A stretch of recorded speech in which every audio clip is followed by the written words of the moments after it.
On termine cette édition spéciale avec deux nouveaux invités. Alexandre Lemarchand est avec nous. Bonjour Alexandre. Bonjour. Chief Revenu Officer, membre du COMEX de Volubil, qui est une plateforme française d'agents vocaux intelligents. Et Fareha Shah est avec nous également. Bonjour Fareha. Bonjour. CEO, founder de Community AI, une plateforme d'IA agentique qui est destinée aux entreprises de taille intermédiaire, on va dire.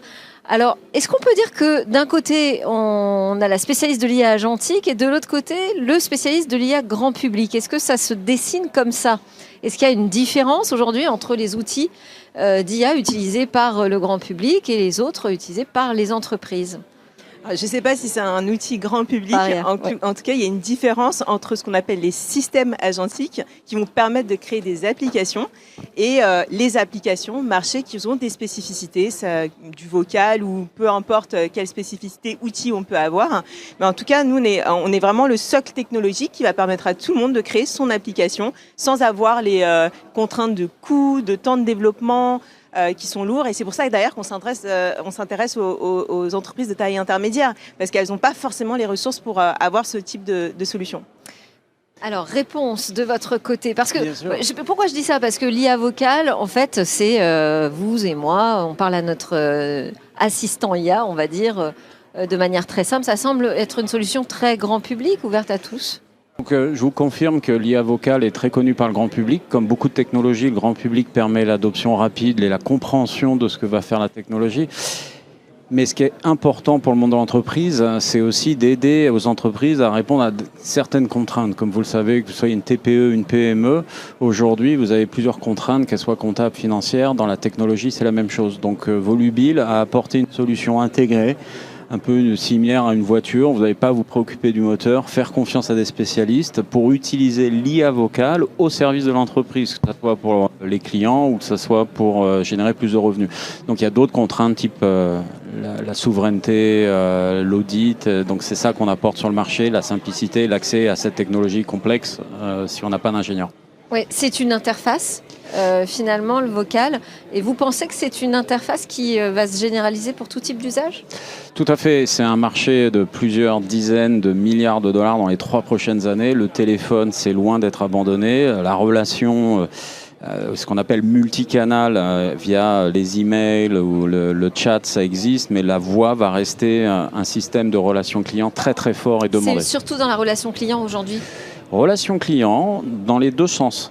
Relation client quand j'ai un client qui souhaite me joindre, quand je suis en week-end ou autre, mais également quand je souhaite contacter mes clients. Vous pouvez être dans les deux sens, donc au sens large. Et vous utilisez quel grand modèle de langage pour fournir ces services? Qui peut prédire sera le meilleur? C'était la question qu'on se posait. Donc nous sommes partis de principe à être agnostiques. C'est-à-dire qu'on expose tous les grands services aujourd'hui disponibles, ChatGPT, Mistral, ça peut être également Eleven Labs, d'autres technologies. On essaie d'avoir les meilleurs dans ce moteur et surtout de se dire qui sera le meilleur demain. On suit ça et on s'occupe de fournir la meilleure technologie. Notre rôle, c'est d'avoir un IA qui est le plus efficace, qui comprend le mieux avec les voix les plus réalistes et le moins de latence possible. Donc c'est ça notre rôle. On est agnostique, mais en effet, on utilise le plus grand. Fareha, c'est ce que vous recommandez dans les stratégies aujourd'hui, d'être agnostique? Absolument. Et c'est une très bonne stratégie, que ce soit pour les éditeurs d'applications ou de logiciels, ou que ce soit pour les entreprises. Aujourd'hui, avoir une dépendance, c'est un risque qui est énormissime. Il y a une question de performance. Effectivement, tous les LLM ne se valent pas, en fonction d'ailleurs de la fonctionnalité. Il y en a qui résonnent très bien, il y en a qui sont très bien pour la voix, il y en a qui sont très bien pour la lecture de documents. Donc, il faut bien connaître ces spécificités. Donc ça, c'est la première chose. Utiliser la puissance de tout ce qui existe. Mais l'autre chose, c'est qu'il y a aussi un enjeu de coût. Et finalement aussi des enjeux tout simplement politiques, puisque aujourd'hui on a pu le voir dernièrement, on peut du jour au lendemain se voir supprimer des modèles. Et qu'est-ce qui se passe aujourd'hui pour nous dans le terrain? Donc pouvoir utiliser tout ce qui existe, et pour le coup on a vraiment le choix, parce qu'il y a ce qu'on voit de l'extérieur, mais sur le marché on parle de centaines de modèles. Et vous avez notamment... On a vraiment besoin d'une centaine de modèles? On a besoin... On n'en a pas besoin, on a besoin des meilleurs, mais ce qui est bien, c'est qu'on les met en compétition, et ça, les acteurs comme nous, en fait, on dilue leur pouvoir, et ça, c'est extrêmement important. C'est ça, avoir le choix, et c'est, je pense, le début de la réponse de la souveraineté, c'est d'avoir le choix. Alors, je voulais qu'on parle, parce que vous parlez de la relation client, on se dit, c'est quelque chose de hyper humain. Qu'est-ce qui se passe? On va déléguer ça à des IA maintenant? Alors, l'idée, c'est pas de remplacer. Ouais. c'est vraiment de combler des trous dans la raquette, si je peux me permettre. Lesquels ?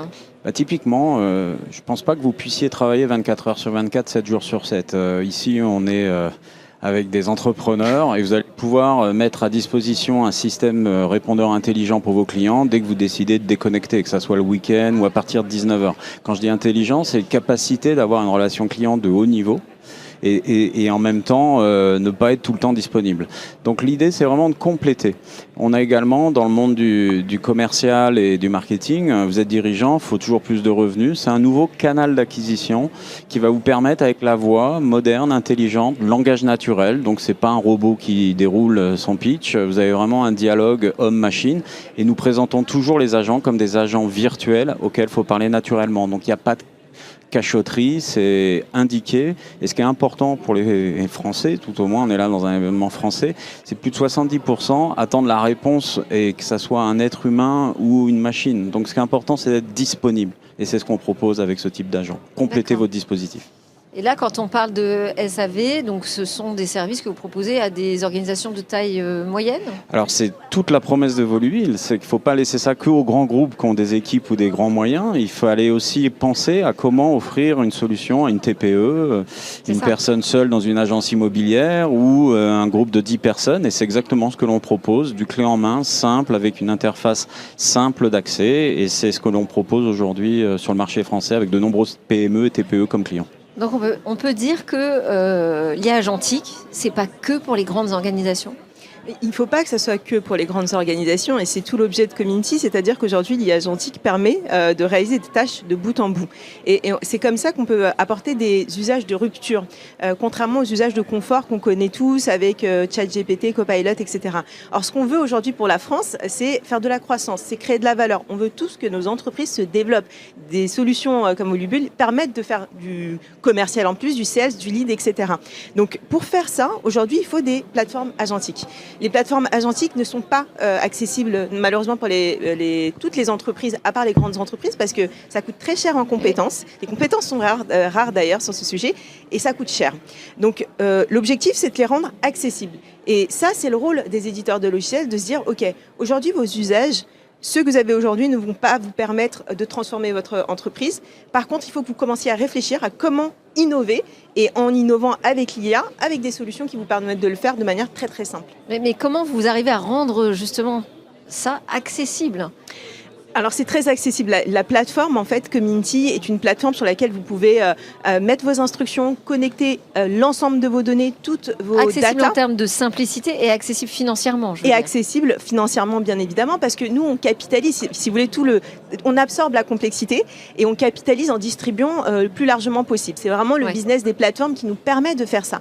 Mais aujourd'hui toutes les plateformes qui existaient, des frameworks pour justement construire des infrastructures agentiques sont très compliquées. Ça demande des compétences très avancées. Nous, on a tout simplifié et on permet aux entreprises. Aujourd'hui, moi, j'ai des entreprises dans le domaine du service à la personne, j'ai des agences de conseil, des agences de médias, donc c'est très, très varié. Et j'ai des clients qui ont créé des applications pour leurs clients à partir de la plateforme de manière très simple et ce sont des gens du métier qui l'ont fait. Donc c'est là et finalement, il y a eu un impact sur leur business. C'est là où on se dit que oui, c'est accessible pour tout le monde et ça devrait l'être.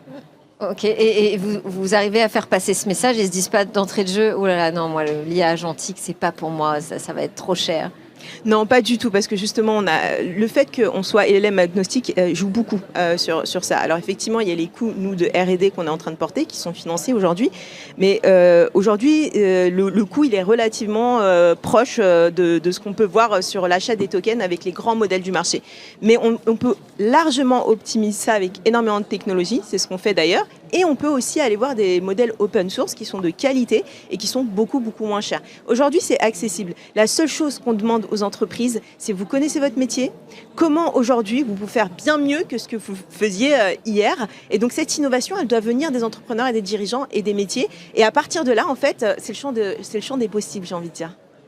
Et alors, dans la liste des freins, j'imagine qu'il y a aussi, d'autant plus pour les agents vocaux, la question de la protection des données, à qui je confie la voix de mon entreprise. Tout à fait. Je pense qu'aujourd'hui, c'est important de respecter les cadres réglementaires de chaque pays. En France, on fait partie des pays européens qui poussent vraiment pour réguler la gestion des données avec le RGPD et tout l'ensemble des informations. On sait tous qu'aujourd'hui, l'accès aux données, c'est critique. C'est pour cela que nous, on a construit une infrastructure qui doit être au plus haut niveau des certifications et des standards. Ça fait partie de nos coûts d'investissement R&D, si on peut le dire, mais c'est la promesse. On se doit aujourd'hui de répondre aux plus hauts standards. Il n'y a pas de décision, de doute sur ça. Il faut y aller. Et donc ça, c'est notre investissement. Donc c'est souverain. Merci beaucoup à tous les deux. Merci Alexandre Lemarchand de Volubile et Farid Acha de Community AI. C'est la fin de cette édition spéciale ici au Parc des Princes à l'occasion de la grande assemblée des entrepreneurs. Merci de nous avoir suivis.